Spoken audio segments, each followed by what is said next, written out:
Chaque jour, après l'école, il venait la chercher et la ramenait à la maison.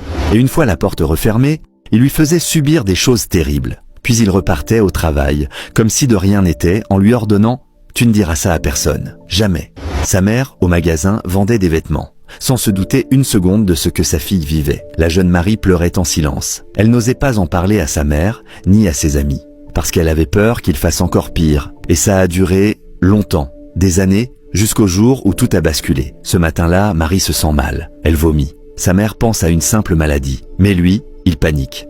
Parce qu'il comprend une chose, Marie n'est pas malade. Marie est en train de réagir à ce qu'il lui fait subir depuis trop longtemps. Alors il la force à passer un examen, en cachette, sans que personne ne sache. Les résultats tombent. Et cette fois, ce n'est pas un détail. C'est une preuve. Il perd le contrôle. Il tente d'effacer les traces. Il la menace. Puis il la force à avaler des comprimés. Marie s'effondre, le trou noir. Quand elle revient à elle, elle a mal. Elle tremble. Et quelque chose s'est brisé.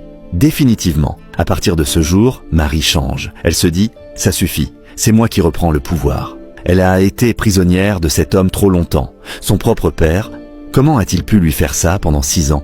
Elle décide de ne rien dire, pour l'instant. Pas parce qu'elle accepte, mais parce qu'elle prépare quelque chose. Une vengeance. Pas au hasard. Une vengeance qui le fera payer et qui lui fera ressentir la même peur, la même impuissance. Et le pire, lui ne voit rien venir. Il croit que Marie est encore une enfant. Il ne comprend pas qu'elle joue un rôle, qu'elle ne pleure plus, parce qu'elle réfléchit.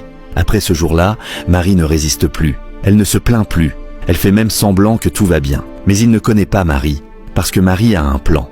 Et son seul objectif, c'est qu'il goûte à chaque conséquence, une par une. Tu ne peux pas imaginer ce qu'elle lui prépare. Abonne-toi pour la suite, parce que ce qui arrive après, ça va être violent.